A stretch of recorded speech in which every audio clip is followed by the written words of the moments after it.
Well, we're going to deviate from our normal routine in this week's trending segment to tell you about a subject that should be trending online, but unfortunately, it's not. In the last few months, nearly 1 million acres have burned in Montana, and there's still no end in sight.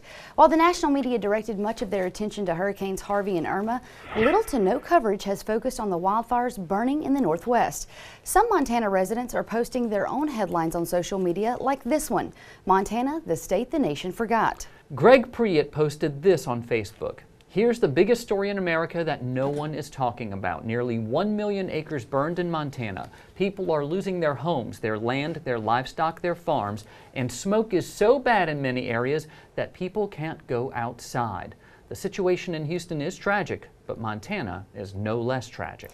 Dallas News reporter and one of my personal friends, Courtney Dehoff, has done an outstanding job of bringing this issue the mainstream news coverage it deserves. She has published several videos on her own Facebook page to show the devastation the fires have caused ranchers across Montana, Oregon, and South Dakota. I'm fighting for Montana.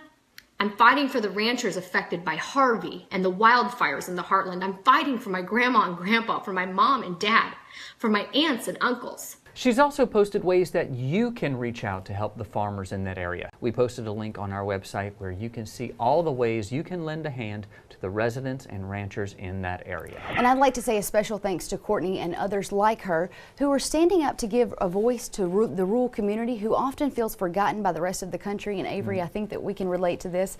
I know last year during the flood there seemed to be little to no national coverage of what was going on right here in Baton Rouge, Louisiana. Yeah, and it's important that social media can step up in these situations so that folks can still learn about what's happening several states away. And you know, a lot of people don't realize how important Montana is. Their cattle industry, South Dakota, North Dakota, all those areas have a lot of cattle, and that's very important to sustaining the restaurants that we love to go to, the grocery stores we love to go to. So it's all connected, you know, and disasters are disasters are disasters, and right now we've got 3 of them going on at minimum. That's very true, and I was just shocked to learn that this has been going on for 3 months before I ever heard about it. And I saw one rancher post, you know, I'd rather lose my house than lose the land that my cattle need to graze on, because that is my entire livelihood. And so that's something to put into perspective. Well, we'll definitely say some prayers for them. And do whatever we can to help. Yeah. We end this trending segment with an update on our TWILA harvest campaign. Now, I know that Harvey put a serious, literal damper on harvest for just about every farmer here in Louisiana, but this past week has delivered some much-needed sunshine and dry weather, which means farmers have been able to get back to business this harvest season. Our friends at Hardwick Planting Company have posted lots of photos and videos on Instagram during their corn harvest. Before Harvey rolled in, they posted this photo, a case of the Mondays, 2 for 3 on getting combines stuck today. They also said the mud has been tough, but the corn has been good. I spoke with Kendall Hardwick, and she said thankfully they finished cutting all of their corn just before Harvey hit their area.